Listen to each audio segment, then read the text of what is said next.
Bueno, entonces damos inicio a la defensa oral y pública del trabajo de tesis de la carrera de maestría en inteligencia de datos orientada a Big Data, presentado por el alumno Borrelli Franco, titulado Exploración del posicionamiento mediante el reconocimiento de objetos con el fin de codiseñar y cotestear aplicaciones móviles sensibles al contexto, bajo la dirección de la doctora Cecilia Chalion. El jurado está integrado por el doctor Pablo Filotrani, el doctor Roberto Guerrero y el doctor Emanuel Frati. La Secretaría de Posgrado de la Facultad de Informática ha designado al doctor Emanuel Frati como coordinador del jurado. Agradecemos de antemano al jurado su participación en la evaluación de este trabajo. Bueno, le damos la palabra al tesista para comenzar con la defensa. Bueno, arranquemos entonces. Bueno, la idea de estos 45 minutos es poder contar un poco lo que estuve trabajando en mi trabajo de tesis. La idea es pasar por estas 6 secciones, empezando ahora por la primera ya, que es la de motivación y objetivos. Bueno, empecemos. Uno de los contextos más importantes en lo que son las aplicaciones móviles es el contexto del posicionamiento. En espacios outdoor, en la calle, esto se resuelve muy bien gracias al GPS, pero en espacios interiores, como puede ser dentro de un edificio o un museo, esto todavía es un desafío bastante grande a resolver. Una estrategia que se viene investigando hace un par de años es la que se conoce como Vision Based Indoor Positioning, que lo que plantea es el uso de técnicas de visión por computadora para lograr este tipo de posicionamiento en espacios interiores. Si bien se han planteado distintas soluciones a lo largo de los años, todavía al día de hoy no existe una solución que sea generalizable para cualquier espacio físico, y eso en parte resulta motivador investigar. Al mismo tiempo, gracias a los avances tecnológicos en la computación móvil, en el reconocimiento de objetos, hoy en día es posible contar con modelos de reconocimiento de objetos que corren localmente en los dispositivos. Es decir, que todo el procesamiento se hace en el celular sin necesidad de comunicarse con un servidor externo.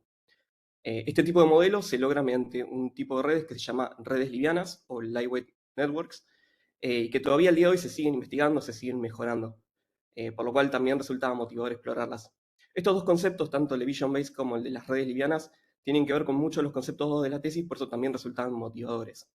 Bien, dicho esto, a partir de estos dos conceptos, el objetivo del trabajo fue explorar la utilización de modelos de reconocimiento de objetos como un mecanismo que facilite el posicionamiento de los usuarios en espacios indoor.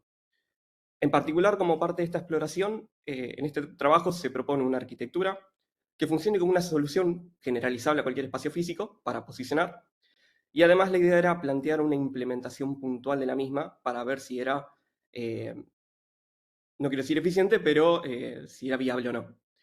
Eh, Bien, tengo que mencionar también que parte de la investigación también se hizo dentro de un marco que buscaba facilitar el codiseño y cotesteo in situ de aplicaciones móviles sensibles al contexto. Acá quiero hacer un breve paréntesis y explicar por qué abordé el tema del codiseño y cotesteo in situ. Eh, yo cuando arranqué la maestría lo hice en el contexto de una beca, donde parte de la investigación que se había planteado para esa beca tenía que ver con explorar estos conceptos, por lo cual en parte fue un desafío buscar algún tema de investigación que involucre estos conceptos con los temas dados también en la maestría. Dicho esto, quiero mencionar brevemente qué es para mí el codiseño y el cotesteo. Cuando hablo de codiseño, estoy hablando de una acción colaborativa, una actividad donde participan múltiples personas que pueden venir de distintos ámbitos, que participan en todo el proceso creativo, desde el inicio hasta que se logra tener un producto o servicio final. La idea es que contar con personas de distintos ámbitos, por ejemplo, un programador, un diseñador, un usuario final, para que cada uno dé su visión y pueda eso aportar al producto final y que sea realmente útil. En cuanto al cotesteo, yo ahí me refiero al testeo colaborativo. Yo cuando empecé la investigación de este tema encontré la verdad muy poco sobre cómo realizar un testeo colaborativo correcto. Eh, Parte de la investigación trajo algunas herramientas que estaban sobre todo orientadas a que requerían un montón de experticia para poder utilizarlas. Por lo cual era motivador también explorar el cotesteo desde el punto de vista de usuarios no expertos, y también explorar el cotesteo desde el lado de los datos. Hay una línea de investigación que plantea que el cotesteo se puede ser basado en datos. La idea es que a partir de la recolección de datos, eso puede generar nueva información y esa información te puede ser útil para testear y para mejorar. Eh, Como este tema también tiene que ver con la maestría, también se aplicó esa visión a este trabajo. Bien, planteado todo esto, ahora sí me voy a meter en el estado del arte y voy a hablar un poco más en profundidad sobre estos dos conceptos que mencioné antes, la motivación, Vision Base y redes livianas. Para hablar primero de Vision Base, tengo que mencionar primero el contexto actual del posicionamiento indoor. Como dije antes, en la calle el GPS funciona relativamente bien. Funciona y es lo suficientemente preciso para, para la función que se necesita. Ahora, dentro de un edificio el GPS tiene sus problemas por interferencia con otros dispositivos, con las paredes, no es lo suficientemente preciso. A lo largo de los años fueron surgiendo distintas alternativas para lograr este tipo de posicionamiento. Ahí en la diapositiva muestro dos de ellas, el fingerprinting Wi-Fi y los beacons Bluetooth. Yo en trabajos previos investigué estas alternativas, sé que son adecuadas y funcionan bien. Eh, Sin embargo, lo que tienen es que tienen una desventaja común y es que ambas requieren tener infraestructura instalada en el lugar. Además, esa infraestructura a lo largo del tiempo se tiene que mantener. En el caso del fingerprinting Wi-Fi, se tiene que contar con al menos 2 o 3 routers instalados en el lugar como para poder tener una triangulación más o menos coherente. Y en el caso de los beacons Bluetooth, se requiere tener al menos 2 o 3 beacons por habitación, por lo cual el costo puede ser bastante elevado. Una alternativa entonces que se viene investigando también es la de Vision Base. Esta la que, como dije antes, la idea de Vision Base Interposition es usar técnicas de visión por computadora para lograr el posicionamiento.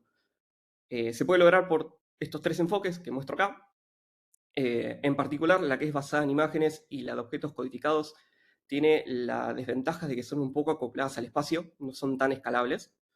La que sí tiene el mayor potencial, por lo menos para lo que se busca plantear con este trabajo, es la primera, la basada en objetos, ya que plantea esta idea de que el posicionamiento se puede lograr a partir de objetos genéricos que pueden estar en cualquier ambiente. Bien, ahora sí me quiero mover al tema de las redes livianas y para eso primero tengo que hacer toda una introducción respecto de dónde surgen. Eh, el reconocimiento de objetos a grandes rasgos se puede lograr de dos maneras. Mediante técnicas de Machine Learning, que es la visión tradicional, como menciona la tesis, y las técnicas de aprendizaje automático o Deep Learning. Eh, Ambas alternativas plantean un proceso similar, pero con algunas diferencias. En Machine Learning, bueno, en ambas se pasa por un periodo de extracción de características y luego se realiza una tarea de clasificación para identificar el o los objetos. En el caso de Machine Learning, esta extracción de características se hace manualmente, es decir, previamente se tienen que dar las instrucciones de cuáles son las características de interés de los objetos de las imágenes que va a reconocer el modelo. En el caso de Deep Learning, que esto se logra mediante las CNNs o redes neuronales convolucionales, la idea es que la misma red aprenda por sí sola a reconocer cuáles son las características de interés de estos objetos y así después poder reconocerlos. En particular en este trabajo me voy a centrar y voy a seguir hablando de Deep Learning, que es el ámbito también donde están estas redes livianas. Quiero mencionar también el concepto de detector. La idea del detector es un término que apareció mucho en la literatura cuando lo encontré y que se utiliza para denominar distintas redes, distintas CNNs que se utilizan para resolver la problemática del reconocimiento de objetos.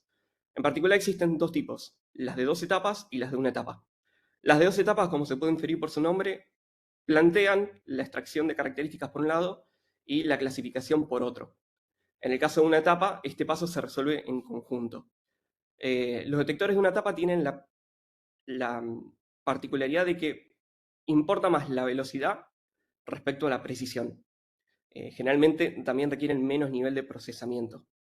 Eh, dentro de estas se encuentran las redes livianas, que es un área de investigación que surgió más o menos por el año 2017 y que plantea esta idea de que buscar redes que sean eficientes en dispositivos con recursos muy limitados, celulares, tablets, dispositivos de Internet de las cosas.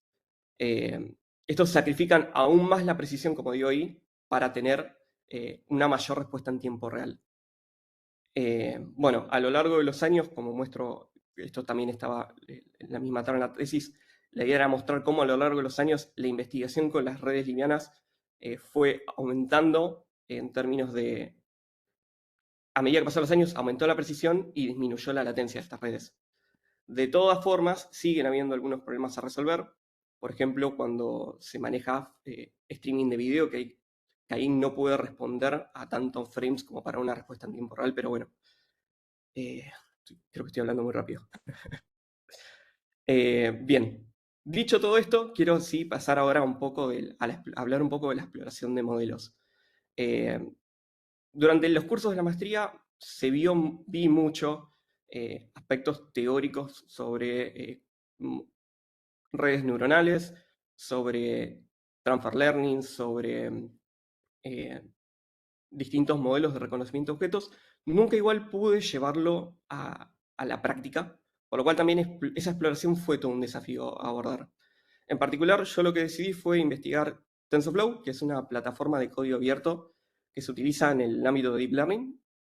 Eh, Básicamente facilita la construcción y entrenamiento de redes neuronales. Y en particular, TensorFlow tiene una librería que se llama TensorFlow Detection API, que se usa específicamente para la detección y reconocimiento de objetos, facilitando esta tarea de creación, entrenamiento, despliegue. Bueno, ahí menciono varias de las características de esta API. En particular me quiero centrar en dos de ellas. La primera es la de modelos preentrenados, que es esta idea de que ya de por sí TensorFlow te provee ciertos modelos que ya están listos para ser utilizados, que reconocen distintos objetos de la vida cotidiana, una mesa, una silla, distintos tipos de alimentos. Y además que tiene facilidades para esta tarea de transfer learning, que es eh, esto de poder generar nuevos modelos a partir de estos modelos preentrenados para que realicen nuevas tareas más específicas, por ejemplo, para que reconozcan nuevos tipos de objetos. Una característica que tiene TensorFlow también es que es multiplataforma. Si bien hay muchas librerías que provee TensorFlow, yo me quiero centrar en estas dos, TensorFlow Lite y TensorFlow.js, que son las que nos van a permitir poder desplegar los modelos en dispositivos móviles. TensorFlow Lite es la versión optimizada para dispositivos móviles. Es la que se usa en desarrollos nativos para Android, para iOS. Y TensorFlow.js, la realidad es que está pensada para navegadores web, pero también se puede utilizar en desarrollos nativos, en desarrollos híbridos, como por ejemplo en React Native y Ionic, que son desarrollos donde vos desarrollas una aplicación para celular utilizando código de la web, HTML, CSS, JavaScript. Si bien uno puede llegar a pensar que la opción obvia sería TensorFlow Lite, TensorFlow.js es parte de la librería, tiene un adaptador que funciona para estas librerías, para React Native y para Ionic, que permite aprovechar muchos los recursos de hardware de los mismos dispositivos. Entonces, también desde ese lado es eficiente. Por ejemplo, puede hacer uso de GPU. Bien, dicho esto también, teniendo en cuenta esto de que yo no había podido probar cómo funcionaba en la práctica este tipo de modelos, parte de la exploración tuvo que ver con ver si realmente eran viables en dispositivos móviles y por eso se quisieron hacer pruebas con estas dos librerías. Respecto a TensorFlow Lite, y esto creo que lo comenté en la tesis, yo la verdad nunca desarrollé aplicaciones nativas ni para Android ni para iOS. Por lo cual, ponerme a hacer un desarrollo desde cero me parecía una problemática bastante grande a abordar, más que nada por si me chocaba con problemas que capaz no me iba a dar cuenta si eran problemas propios del desarrollo, problemas por una mala integración con TensorFlow o capaz era un problema de la misma librería. Entonces, decidí buscar como alternativa una aplicación ya lista. Por suerte terminé encontrando en la misma documentación de TensorFlow esta aplicación que muestro acá en pantalla que permite probar distintos modelos de TensorFlow y además permite ciertas configuraciones como por ejemplo distintos números de hilos, seleccionar el modelo, etc. Bueno, ahí se puede ver, hay dos modelos. El primero es el modelo de MobileNet, que es un modelo de reconocimiento de objetos. Y el segundo es un modelo bueno, son tres versiones del modelo de Fish and Dan, que es un modelo de detección. La diferencia es que la detección va un poco más allá del reconocimiento, permitiendo, además de identificar los objetos de la imagen, poder ubicarlos, como se muestra acá. Bien, dicho esto, se hizo un análisis con dos teléfonos, un teléfono de gama alta, que es el S22, y un teléfono de gama media, que es el A20. Bien, acá quiero frenar un cachito y mencionar varias cosas porque aprovechando algunos de los comentarios que surgieron en la tesis, quiero hacer un par de aclaraciones. Eh, Respecto al Samsung S22, el modelo de reconocimiento se mantuvo constante en caso de un hilo hasta 4 hilos. El modelo de Fish and Dan, a medida que se aumentaban la cantidad de hilos, disminuía el tiempo. En términos generales, los tiempos fueron muy buenos. se supone que el celular tiene que dar una respuesta, la respuesta que da el modelo en el teléfono no debería superar los 650 milisegundos. Acá llegó a 150, por lo cual es bastante bueno. Y en el caso del A20 lo que terminó pasando es que es un poco raro la verdad, y esto es a lo que quiero aclarar, a medida que se aumentaba la cantidad de hilos, aumentaba el tiempo que tardaba en dar la respuesta, alcanzando tiempos de 2500 milisegundos, que es muchísimo. Esto, si bien no se aclaró en la tesis, acá quiero hacer mención que podría estar explicado por varios motivos. En primer lugar, que el hardware, el CPU de este teléfono, el A20, no esté preparado para manejar tantos hilos de manera eficiente. Cada hilo requiere más recursos del sistema, más memoria, más tiempo de GPU, y además hay recursos compartidos que se tienen que ir bloqueando y desbloqueando, por lo cual entiendo que puede venir por este lado la problemática. Pero bueno, siempre trabajando con un hilo, los resultados al menos parecieron funcionar bien en ambos teléfonos. Respecto a TensorFlow.js, acá sí, como yo sí que había desarrollado en JavaScript, he hecho un montón de aplicaciones en React Native, acá sí quería chocarme con un montón de cosas que no había tenido la oportunidad antes. Desde incorporar TensorFlow, ver cómo respondían los modelos, hasta la implementación de los bouncing boxes. Quería chocarme con todas esas cosas para ver a ver qué tan difícil era. Y además de vuelta se hicieron pruebas para ver qué pasaba con estos dos mismos teléfonos. En términos generales, se puede ver que los tiempos de respuesta fueron más altos, siempre usando un hilo me refiero, a los de TensorFlow Lite. Sin embargo, de vuelta, los tiempos están bastante bien porque van por debajo de los 650 milisegundos. Obviamente los modelos de reconocimiento tardaron mucho menos que los modelos de detección porque no tienen la tarea extra de ubicar a los objetos. Así que bueno, lo que se terminó identificando con estas pruebas fue que cualquiera de las dos opciones podría resultar válidas como para poder probar y hacer una implementación. Puntualmente terminé optando por TensorFlow.js, pero por esta cuestión de familiaridad con el lenguaje. Pero bueno. Bien, dicho esto, el siguiente paso fue tratar de entrenar un modelo propio, que era algo que tampoco había podido hacer en el pasado. Obviamente, entrenar un modelo implica un montón de desafíos. Primero que todo, encontrar un dataset lo suficientemente abarcativo para los distintos objetos que se quieren reconocer. Como era la primera experiencia, me limité solamente a un único objeto, que era el objeto de las puertas, particularmente porque también se iban a hacer luego pruebas en la facultad y era un objeto lo suficientemente representativo y que estaba bastantes veces en la facu como para poder hacer pruebas. Y bueno, fue una tarea también empezar a realizar el etiquetado de imágenes y tener todo preparado. Para poder hacer el entrenamiento, aproveché esta característica de TensorFlow que nombré antes, que es el Transfer Learning.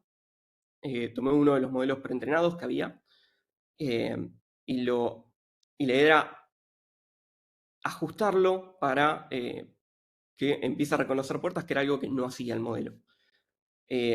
Acá yo me choqué con varias cosas, hubo algunas problemáticas en el camino, también por la falta de experiencia. Creo que en un primer momento pasé por un periodo de overfitting con el modelo, tuve que ir corrigiendo también algunas cosas, algunos hiperparámetros los tuve que ir modificando varias veces hasta lograr algo que funcione, y además, bueno, tuve algún problema con el etiquetado de algunas de las imágenes que tuve que volver a realizar. Finalmente pude tener un modelo, en la computadora funcionaba. Sí tuve la problemática de que el modelo no lo pude exportar a los teléfonos. Cada vez que lo intentaba ejecutar en el teléfono, la aplicación se trababa y muchas veces se cerraba. Yo la verdad no pude llegar a identificar la causa de este problema. Sí estuve investigando bastante para ver a ver por dónde podía venir la mano.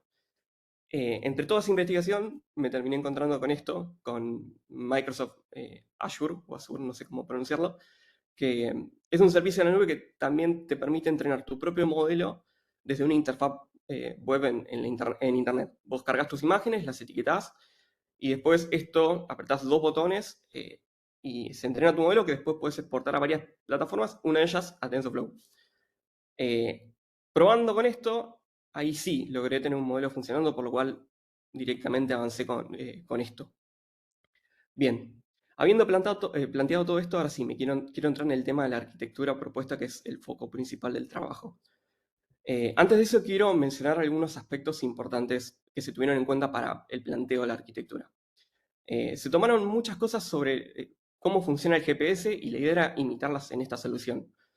Eh, por ejemplo, de la misma forma que el GPS funciona para cualquier entorno outdoor, la idea era que la solución también pueda ser generalizable a cualquier espacio indoor. Además, bueno, se deseaba que sea desacoplada, que de la misma forma que el GPS funciona y puede ser embebida en distintos tipos de aplicaciones, la idea es que esta solución también.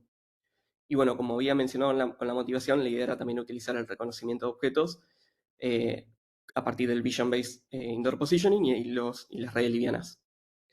Esta solución en particular se terminó llamando posicionamiento por objetos, y para su funcionamiento la idea es que se cuenten con dos aspectos. Por un lado, se tiene que contar con un mecanismo para reconocer los objetos, lo cual obviamente se va a lograr con las redes livianas. Y por el otro lado, se tiene que contar con algún mecanismo que ayude a identificar el contexto del posicionamiento del usuario. La idea es que la combinación de estos dos aspectos den lugar a lo que yo llamo una posición relevante. Bien, también la arquitectura plantea pasar por dos etapas o dos estadios. Un primer estadio de creación, donde la idea es que se explora el ambiente, se identifican los objetos de interés y luego se los registra en una base de datos contextual. Y luego una etapa de uso donde se compara la información actual que da el teléfono con aquello que está registrado en la base de datos, como para ver si hay un macheo o no. Eh, bien, vamos ahora sí con la arquitectura. Bueno, como dije antes, la idea de la arquitectura es que pueda ser embebido en distintos tipos de aplicaciones. Ahí podría ser que haya aplicaciones que usen solamente la parte de creación, otras que usen la parte de uso, u otras que usen ambas. Y además, bueno, esta solución se caracteriza por conocer y escuchar dos módulos. El primero de estos módulos es el módulo de reconocimiento de objetos y el segundo es el módulo de posicionamiento. El módulo de reconocimiento de objetos se encarga, como se puede llegar a inferir por el nombre, de toda la lógica asociada a la ejecución de los modelos y a la comunicación con la cámara del teléfono. En particular, el módulo solicita al teléfono una imagen, luego esa imagen la envía al modelo que se está ejecutando actualmente.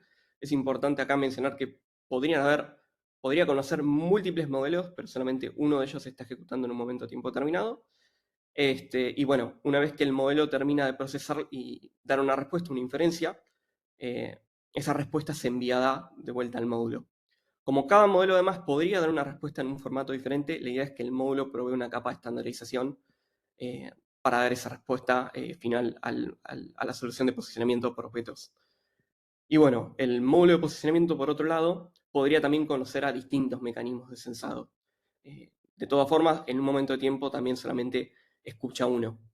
Eh, el módulo está constantemente escuchando cambios que pueden surgir en este mecanismo de sensado. Por ejemplo, puede escuchar el evento de que el usuario se desplazó, que cambió la posición del usuario, o además puede en un momento de tiempo determinado solicitar la información actualizada. Por eso esas dos relaciones de conoce y observa. Bueno, por último, tengo que mencionar también que toda esta información del módulo de reconocimiento y del módulo de posicionamiento se guarda en una base de datos contextual. Eh, en la parte de creación, como dije, se guarda eso directamente. Esta base de datos podría ser local o no al dispositivo que utiliza esta solución. Eh, y en la parte de uso, que es cuando se va a leer la base de datos contextual, esto es un poco más complejo y acá sí me quiero detener un poco y explicarlo un poco más detalle. La parte de uso, para lograr el posicionamiento, se necesita pasar por tres etapas. La primera etapa, que es la etapa de inferencia de objetos. Se apunta con la cámara del teléfono distintos objetos del ambiente, se reconocen esos objetos, se pide también al módulo de posicionamiento la información actualizada, contextual de dónde se supone que estoy, y eso genera esa información actual que yo tengo. Luego eso se envía a una validación en la base de datos contextual, ahí es donde se compara la información para ver si hay algún match o no. Se busca una correspondencia entre los objetos identificados con los objetos registrados en la base y también con esa posición, entre comillas, que generé. Y en base a eso, luego se envían los resultados. Bien, acá también hago una pausa y me voy a otro tema que es el monitoreo de eventos. Eh, Aprovechando esto de que constantemente se iba a estar monitoreando y recolectando un montón de información, me pareció ideal poder registrar toda esa información de alguna manera. Esta información, en una etapa posterior, como podría ser la etapa de cotesteo, la idea era poder utilizarla y poder ver si podía llegar a ser útil. Eh, Teniendo esto en cuenta, se definió esta solución de arquitectura que llama un monitor de eventos y que tiene como principal objetivo en este trabajo escuchar, procesar y registrar toda la información relevante que venga de los módulos y de la solución de posicionamiento, como bueno, se muestra acá. La idea es que el monitor de evento conoce distintas fuentes. Cuando ocurre un evento en estas fuentes, el monitoreo de eventos se encarga de registrar una base de datos de métricas, que después esa base de datos podría ser accedida por distintos tipos de aplicaciones, tanto en celulares como en interfaces web. La idea es que el monitor de evento también, si es necesario, realice algún tipo de preprocesamiento de los datos antes de guardar la información. Bien, ya yéndonos un poco del ámbito teórico y yendo un poco más a la práctica, ahora sí quiero hablar de las implementaciones puntuales que se realizaron para estas soluciones. En particular, la solución de posicionamiento por objetos se implementó como una librería para React Native. La idea, como dije, es que pueda ser integrada en distintas aplicaciones que utilizan esta tecnología en este caso. Acá quiero hacer una mención a dos cosas importantes. Primero que todo, en el módulo de reconocimiento de objetos se ve que se utiliza TensorFlow.js. Para el módulo de posicionamiento, además, se decidió buscar una solución que combina la información del GPS con la información del giroscopio, que son dos sensores del teléfono. Acá también quiero explicar el por qué se apuntó por este lado, sobre todo porque mencioné antes de que el GPS no era muy preciso. En primer lugar, la idea con esto era ver si combinando la información del GPS con la de los modelos de reconocimiento de objetos, se podía lograr mejorar un poco la precisión del posicionamiento. Y en segundo lugar, que esto lo mencioné antes, se buscaba que la solución no tenga por detrás, no requiere infraestructura instalada en el lugar. Resolviéndolo directamente con el teléfono, esto no es necesario. Se usan dos sensores propios del teléfono. Bueno, y por último, la información que que se va a guardar del posicionamiento por objetos se guarda en una base de datos en Firebase, que es una base de datos en la nube no relacional. Para el monitor de eventos también, esta información se va a guardar en una base de datos en Firebase. Y en particular se decidió que se escuchen dos eventos. El evento de detección, que es cuando el usuario en la etapa de creación logra identificar un objeto y decide guardar la base contextual. Y el evento de actualización, que es un evento periódico que cada tanto tiempo se registra en la base de datos de métricas la posición actual del usuario a partir de lo que dice el módulo con la información del GPS y giroscopio, y por otro, los distintos objetos que fueron detectando la cámara. Bien, llegando así ahora a la herramienta, la herramienta es una herramienta que, como dije, es para React Native, que integra, tiene embebida la aplicación y que va a permitir las dos funcionalidades que mencioné, la de creación y uso. Esta herramienta, teniendo en cuenta también lo que mencioné antes, está pensada para el codiseño y cotesteo de aplicaciones in situ, aplicaciones móviles sensibles al contexto, y para poder codiseñar in situ. Y bueno, como se muestra ahí, se utilizan distintas tecnologías. En particular, se utiliza Firebase para solucionar todo el tema de autenticación de usuario y para también almacenar los datos propios de la herramienta. Estos espacios de trabajo que mencioné en el trabajo, que son entornos de trabajo donde participan distintos usuarios y pueden registrar sus datos en un espacio cerrado atómico, digamos. Bien, la herramienta también presenta facilidades para configurar esta implementación del posicionamiento por objetos. Por ejemplo, como se muestra ahí en pantalla, permite seleccionar distintos modelos de reconocimiento y de detección. Uno de ellos ahí que está, el puertas, es el que implementé yo en la etapa de exploración. Y además, una vez que se selecciona el modelo, se permite también seleccionar cuáles son los objetos de interés. Capaz mi modelo reconoce 80 objetos, pero a mí solamente me interesa que reconozca plantas, por ejemplo. Entonces, eso La idea era buscar algo que sea amigable para los usuarios y que ellos puedan ir configurándolo desde la misma herramienta y poder ir probando. Bueno, acá también se muestran otras configuraciones que tiene la herramienta, desde el nivel mínimo de precisión, es decir, solamente conseguir inferencias que tengan un nivel de precisión mayor a un 5% en este caso. La frecuencia de inferencias, que tiene que ver con cuántos frames va a estar analizando, perdón, eh, la cámara del teléfono va a enviar muchos frames, se envían al modelo 1 de cada n de estos frames, en este caso 100. Y bueno, estas que capaz son las dos más complejas de explicar, tienen que ver con el comportamiento propio del GPS y el giroscopio. El GPS lo que tiene es que obviamente tiene un margen de error, de eso no se puede escapar. La idea era qué tan grande podíamos nosotros considerar ese margen. Es decir, voy a poder considerar yo que estoy a tantos metros de ese objeto, considerando obviamente ese margen. Desde el punto de vista del giroscopio, yo cuando registro un objeto en la base de datos contextual, registro, según la información del giroscopio, el ángulo de visión al que yo estoy apuntando. La idea de esta configuración es, en la parte de uso, qué tan similar es ese ángulo de visión. Obviamente, un ángulo de mayor más grande, mayor es la apertura y mayor es la posibilidad de que me lo detecte el objeto, como una posición válida, digamos. Bien, la herramienta para poder probarla pasó por dos estadios. En un primer estadio se identificaron algunos problemas de funcionamiento. La idea era probar a ver si funcionaba realmente. A partir de esto, bueno, se encontraron un montón de cosas y eso dio lugar a una nueva versión, que es lo que se evalúa en el segundo estadio.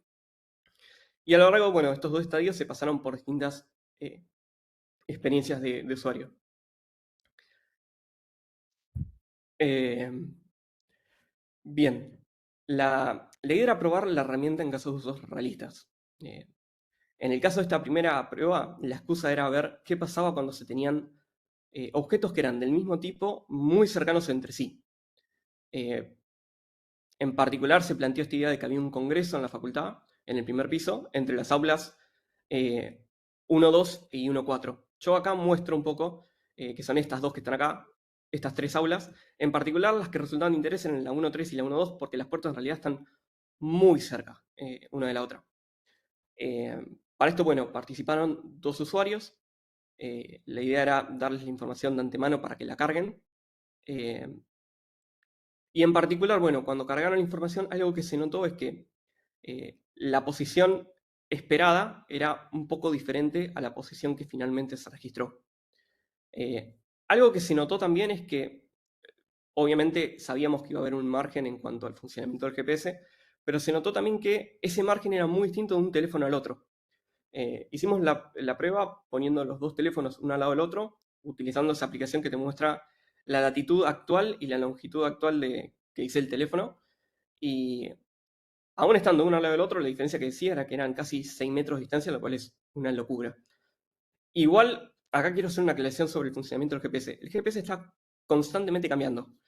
Aunque yo dejaba el celular ahí en la mesa, en un momento me decía una latitud y longitud, y en otro momento capaz me ubicaba a 2 metros.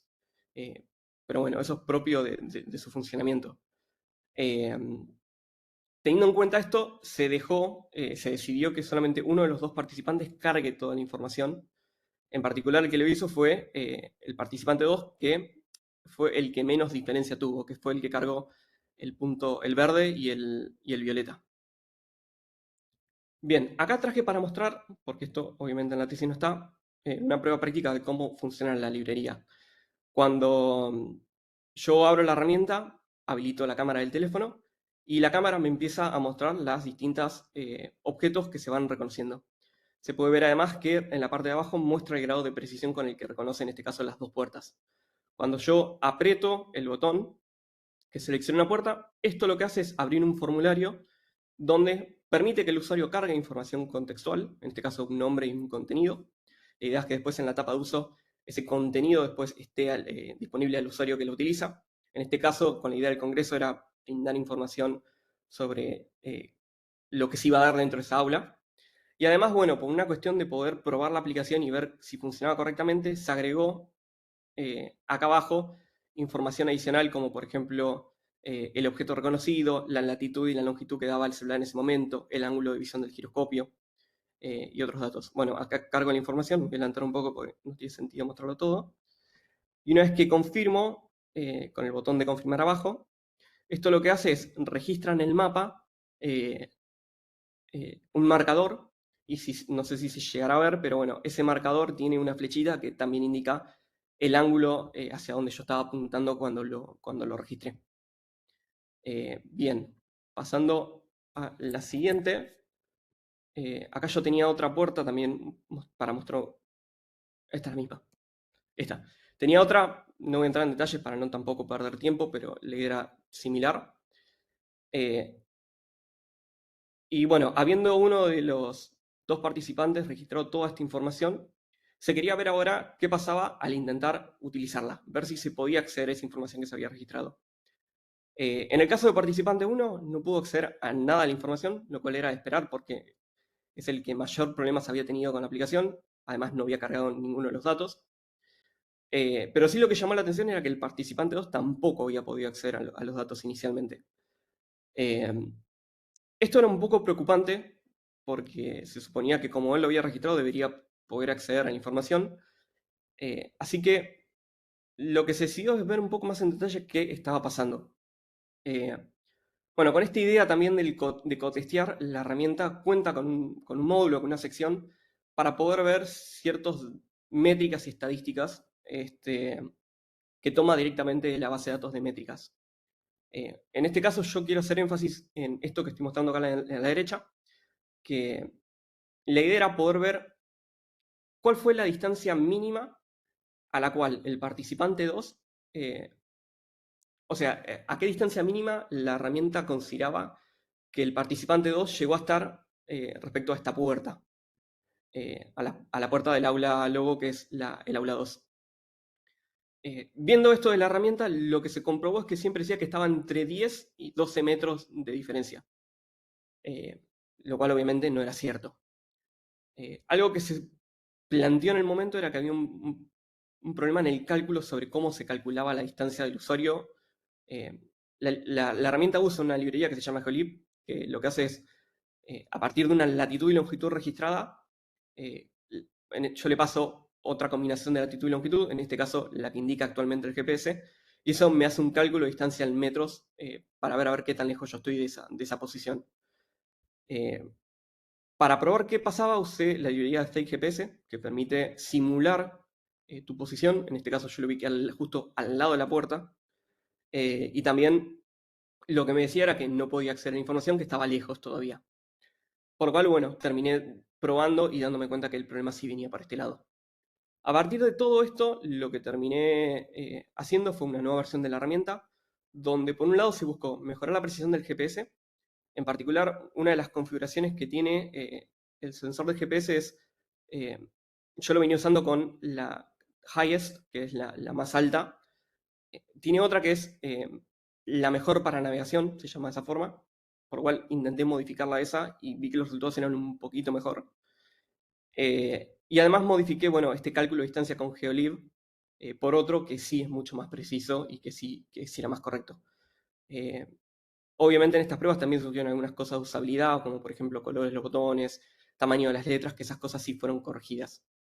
A partir de esto, con la segunda versión de la herramienta, se intentó de vuelta hacer pruebas.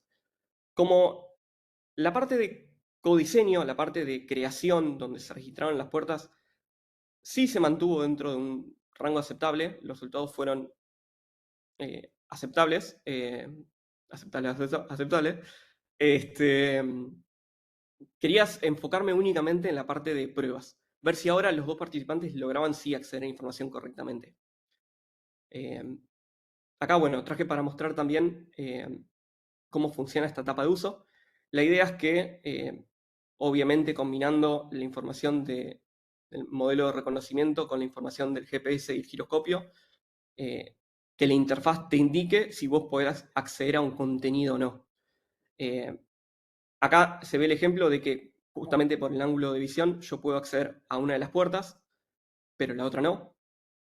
En particular, la herramienta siempre muestra todos los objetos reconocidos por una cuestión de poder también debuguear y asegurarnos de que reconoce correctamente los objetos. Eh, pero bueno, solamente me deja acceder a este. No, dato menor que no mencioné, el modelo que se está usando acá es el modelo que había entrenado yo previamente, que es el que reconocía solamente las puertas. En este caso yo me acerco a una de las puertas, aprieto el botón, como se ve ahí, y después de un cachito,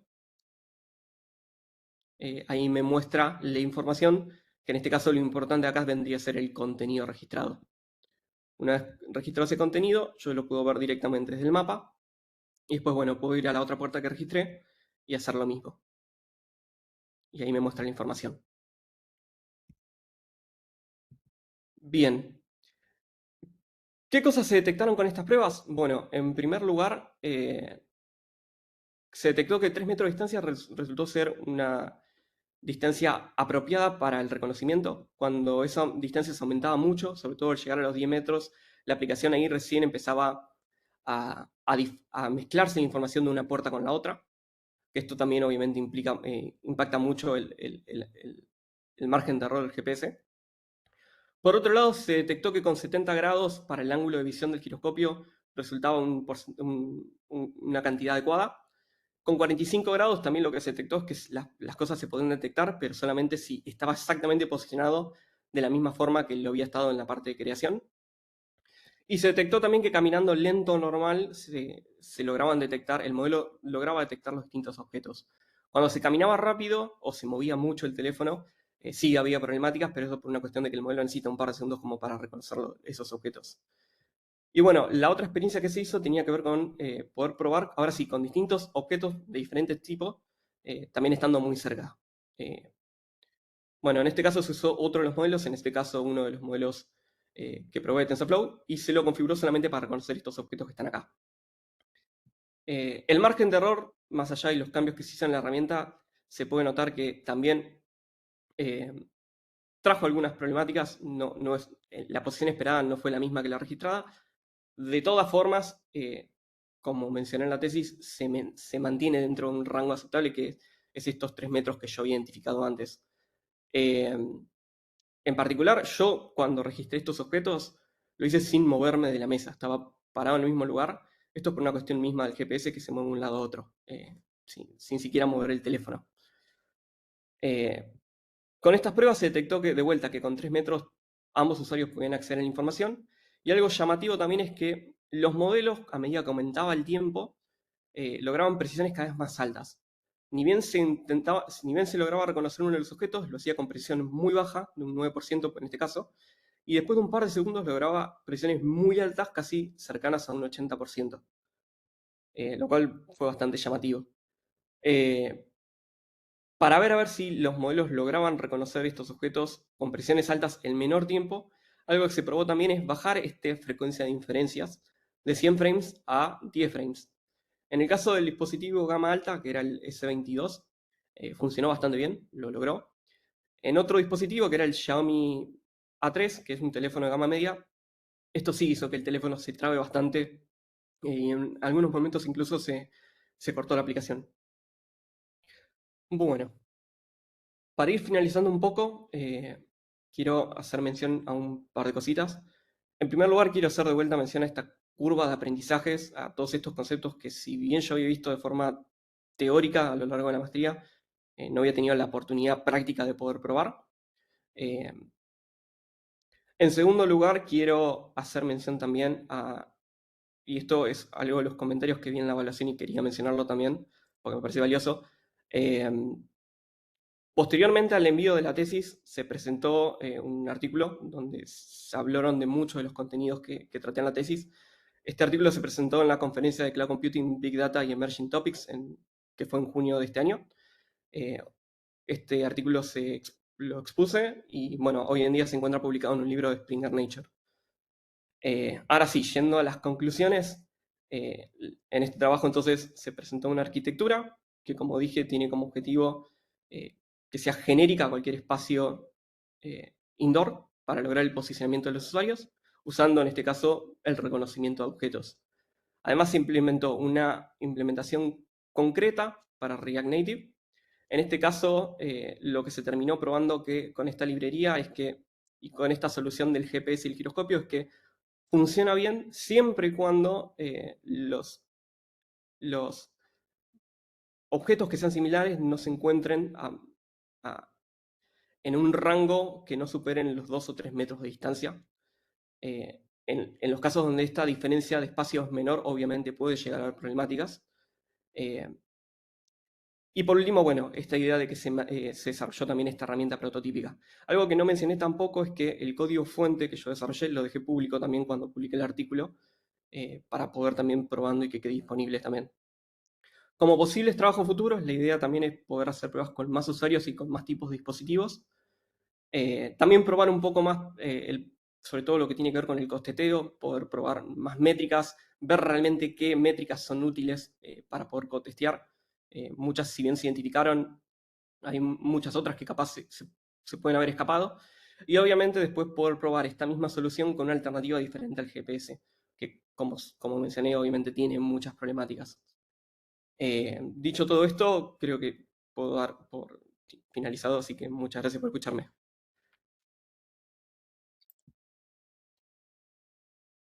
Me cansé un poquito. Muy bien, Franco, te felicito.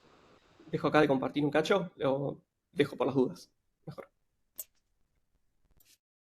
Por mí, como Hola, quieras. Franco. Hola. Se ¿Cómo estás, nota Pablo? que la tenías bien ensayada. Tardaste 45 minutos, ¿Sí? 59 segundos. ¿En Un serio? espectáculo. Sí. Yo, es más, a Ceci se lo dije yo, venía clavado en los 48 y no podía bajarlos. Así que, vale, la primera vez tardé 120, 1 hora y 20. Así El que, factor es determinante en este tipo de situaciones. bueno, igual, Bueno, adelanté un poco, no llegué a mostrarles uno de los videos, lo apuré un poquito igual. está muy bien. Si les parece, empezamos con la ronda de preguntas. Pablo, ¿querés arrancar vos? Bueno, a ver, la verdad, Franco, quiero felicitarte, muy completa, muy detallada la tesis, Muchas gracias. extenso el trabajo,